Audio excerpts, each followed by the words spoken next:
Пөрөдөр чигшүүн болон бусад энэ хэвлэлээр арчилсан намын бүлгийн дарга ч гэсэн тэр ахид зээл авах гэж байна гэж хардаад ах шиг байна. Яг энэ төсвийн материал дээр чинь одоогийн байдлаар өр дотоодын нэмэгдэгдэх найрсаа 75.31%, оны эц түлээгж байгаа гүйцэтгэлээр долларын ханшиг 2300 төгрөгөөр тооцоод 81.3% гээд бичсэн байж байгаа. 81.3%. Одоогийн хүү ханшийн зөрүүгийн тэгшгэлээ бодоод тэгэхээр энэ дээр бол тодорхой юм дээр толгой өвтөж хэрэггүй. Дээр нь 1.3 их найд дотоодын зээллэг, за энэ вексел барих шилжүүлэх концессоор олгосон 301 тэрбум төгрөг. За одоо энэ орж иж байгаа юмнууд чи ерөөсөө хэмжээ хязгаараас ингээ хэтрээ явцсан. Сүүлийн 750 сая долларын чинь авсан зээл Credit Suisse банкнаас авсан 250 сая доллар, 500 сая долларын бондууд чинь нийлээд ингээд ахиж зээл авч энийг төлөхөөс өөр аргагүй л орхоцсон. Сүүлийн авсан чинь 10 гаруй хувийн хүүтэй. Зөвхөн 580 сая долларын бондоос саяны ханшийн энэ бондын хүүгийн хэлбэлээр 40 сая долларын алдагдал хүлээж байна. Эднөөсөө чинь нэмэгдэж тооцохдохгүй бол оны эцсийн үлдэгдэлд өсөж гарнаа. Гэхдээ эндээс би асуу тодруулах юм төсвийн алдагдлыг бууруулж нэг талдаа тооцоод байдаг. Засгийн газрын төсвийн хүрээний мэдээллийг дагаж оруулж ирсэн татвар нэмэх зардал хасах юмнууд бүгд хасагдсан.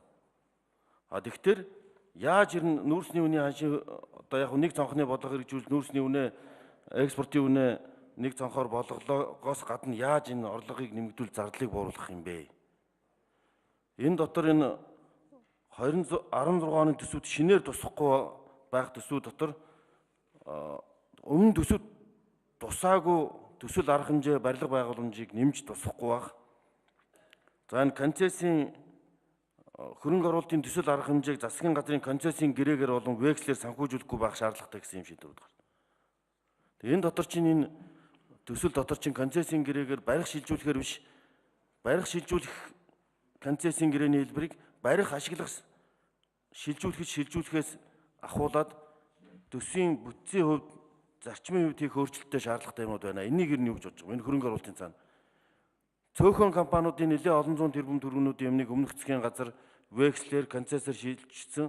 За сүүлд нь энэ гишүүд ам дамжин яригадаад байгаа сэлэнгэд төмөртэй ордны 70 тэрбумаас гадна бусад нь концессийн барих шилжүүлэх гэрээтэй холбоотой асуудал, яг хувийн эмчийн эмэг төрийн эмчийн шилжүүлж байгаатай холбоож байгаа асуудал ер нь энэ эрдэнэт өмнөх аж үйлдвэрийн сайдын үед хийгдсэн юм байна уу? Энийг ер нь цаашдаа яаж засах юм бэ? Энийг ер нь 1.3 их найд концесстэй юмнуудыг бас тодруулахгүйгээр юм харахгүй. Энийг дагаад концесс векслийн чинь хүү 1.5 их найд хүртэл ирэх жилүүдэд хүүгийн зардал өсөд байна. Хүүгийн зардал төсвийн их хүрээний мэдээллүүдийн дараа жилүүдийн гол ачаал бол хүүгийн зардал байна. 15-6% хүүтэй гаргасан тэр векслүүд, за тэгээд дагаад концесстайгаар холбогдох зардлууд, энийг ер нь төсвийн хүрээний мэдээлэл яаж тооцох? Энээс өөр асуултыг болчлоо. Яг тэгэхээр цалин буруулахгүй, орлого нэмэхгүй, татварын орлого нэмэхгүй, зардал гасахгүй гэдэг. Тэгэхээр энэ тоон дээр бид нар нөгөө талдаа төсвийн алдагдлыг бууруулах том даалгавар өгч байгаа. Хоёр дахин бууруулах. Тэгээ энэндээ яаж зөвхөн нүүрсний үн түүхийн эдийн үн ханшийн өөрчлөлтөөс гадна яг төсвийн бүтцтэйгээ холбоотойгоор ямар зарчмын өөрчлөлтүүд хийх юм бэ? Нэг ялангуяа хөрөнгө оруулалт тал дээр энэ концесстэй холбоотой, векселтэй холбоотой 1.3 их найд дээр энэ өрийн бүтцийн өөрчлөлт хийх асуудал дээр тэр 1.5 их найд төгрөгийн хүүгийн зардал чинь гол ачаал болоод байна. Энийг задлах бууруулах, нөгөө талдаа хүүгийн орлого олох тал дээр тэр хүчингү болгоцсон их хэмжээний авлагууд байж байна. Төсвийн авлагын асар их хэмжээ байж байна. Энийг бууруулах хэмжээнд ер нь яг хурлаас энэ хөрөнгө оруулалт концессийн асуудлыг шалгах ажлын хэсэг байгуулъя. Өрийн асуудлыг шалгах ажлын хэсэг байгуулъя. Сөрөг хүчнийхэн бас хардаад байгаа бол зүйтэй хардах хэрэгтэй. Хамтраад ажлын хэсэгт ороод хэн шалгая. Энийг хөрөнгө оруулалт концессийн асуудлыг нэг мөр болохгүйгээр энэ төсвийг цаашдаа эрүүлчихгүй нэ. Одоо зарлага хасч чадахгүй юм байна. Орлогоо татварын хувь хэмжээнд өргөж чадахгүй юм байна. Бааз цуурыг нэмэгдүүлэх өөр боломж юу байдیں? Татварын шинжил хийх ямар бололцоонууд байдیں? Энэ дагаж гарах төсвийн алдагдлыг бууруулах ямар зарчмын асуудлуудыг энэний цаана бодож төлөвлөж байгаа юм бэ? Яг гэвэл энэ дагаж орж ирсэн хуулиуд бүгд хүчингү болсон. Ер нь төсвийн зарлагыг хэмнэх зорилгоор энэ цаашдаа төсөвт тусгаагүй зардал хөрөнгө оруулалт төсөл арга хэмжээг санхүүжүүлдэг байдал яг энэ төсөвт хэд байгаа? Тэрний хэдийг нь тасн зогсоож байгаа. Тэр векслэр орон сууц мус судалтай авсан юмнуудыг яах юм? Энэ цаашдаа юм давтагдаад ах юм уу?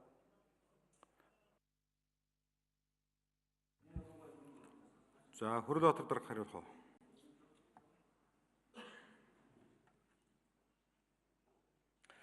За Зандан шатар гишүүний хэлж байгаа олон зүйлтэй санал нэг байна. Үндэ энэ төсөв дотор вексел гэдэг зүйл бол гараад ирсэн. Энэ бол 12 оноос өмнө байгаагүй практик. Уг нь тэр аж ахуйн нэгжийн хөрөнгө оруулалтыг санхүүжүүлэхээр бол засгийн газар нь үнэт цаас гаргалаа, санхүүжилтээ хийлээ, боллоо. Вексел гэдэг ойлголт ерөөсөй байгаагүй. Гэтэл одоо яаж нэгвэл тухайн аж ахуйн нэгжид 1 тэрбумын хөрөнгө оруулалтын ажлын үйл засгийн газар 1 тэрбум төгрөгийн вексел бичээд өгчдөг. Тэгэхээр засгийн газар дээр 1 тэрбумын зардал гаргачаад дээр нэг бичигсэн векслийнхээ хүүг бас засгийн газар нэмээд төлдөг. Нэг ажил хийх гэсэн биш. Нөгөө хөрөнгө оруулалтын дүнг өгдөг, дээр нь векслийн мөнгө нэмж өгдөг. Ингээд хоёр зардал гаргадаг болсон. Түрүүн Батцаандан гишүүн хэлээд байгаа дээр хоёр зардал, нэг хөрөнгө оруулалтын ажил дээр хоёр зардал гаргадаг болсон. Үндсэн хөрөнгө оруулалтын төлбөр төлнө, дээр нь векслийн хүүгийн төлбөр төлдөг. Засагт ашиггүй бүх хөлбөрийг өнгөрсөн хугацаанд сонгож хийсэн. Уг нь тендерт орж байгаа аж ахуйн нэгж бол өөрөө арилжааны банкнаас авах хүүгээ зардлаа суулгаж байгаа үнийн саналаа өгөөл явдаг байх учиртай шүү дээ. Тэгэл 1 тэрбум гэсэн бол төрөөс өгөх мөнгө 1 тэрбум дотор л багтах ёстой. Гэтэл энэ алдагдсан. Дээр нь концесс гэдэг бол ерөөсөө Монгол улсад бүртгэлгүй сангийн ам дээр нэгдсэн бодлого дээр зангиддаггүй хамаа намаагүй болдог байсан. Одоо сангийн амны сайдаас нь аваад мэрэгжилтнээс нь асуугаад нийт концессийн дүн хэд өгвөл ер нь энэ тэндээс түүж ягаад гаргаж ирж өгдөг л болж байгаа. Одоо холбогдох хуулиудаар бид нар энэ сангийн ам дээрийн концесс бүгд бүртгэгддэг. Ийм хуулийн хэрэгцээ орчинд оруулж төсвийн сахилга батыг хангахгүй бол энэ сая Зандан шатар гишүүний хэлээд байгаа шүүмжилтийн асуудал цаашдаа яваал байна. Яг өнөөдрийн байдлаар энэ өрийн бичиг гээд нэрлэгддэг тэр вексел гэдэг зүйлээр хэдэнчнээ тэрбум төгрөгийн зүйл асуудал яригч байна бол 604.1 тэрбум төгрөгийн вексел бичигдсэн явж байгаа. Одоогоор 6.4 их тэрбум төгрөгийн. Концесс нь 923 тэрбум төгрөг. Энэ бүгд орж ир тэр төсөв дээр ч орж ирээд байгаа засгийн газрын өр зээлэн дотор ч энэ бүгд ороод яваад байгаа байхгүй. Үүнийг цэгцлэхгүйгээр бид нар энэ төсвийн сахилга батыг сайжруулах тухай асуудал бол байхгүй.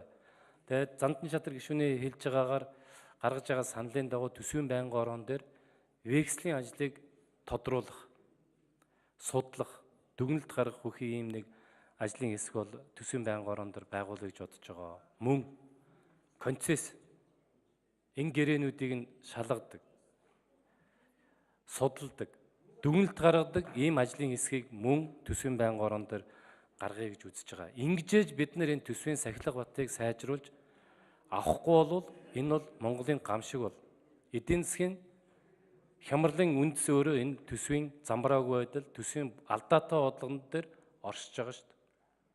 Тийм учраас бид нар энэ Зандан шатар гишүүний хэлж байгаа энэ саналуудыг, шүүмжлэлүүдийг төсвийн байнгын орон дээр суулгаж авч явж үзнэ гэж бодож байгаа. За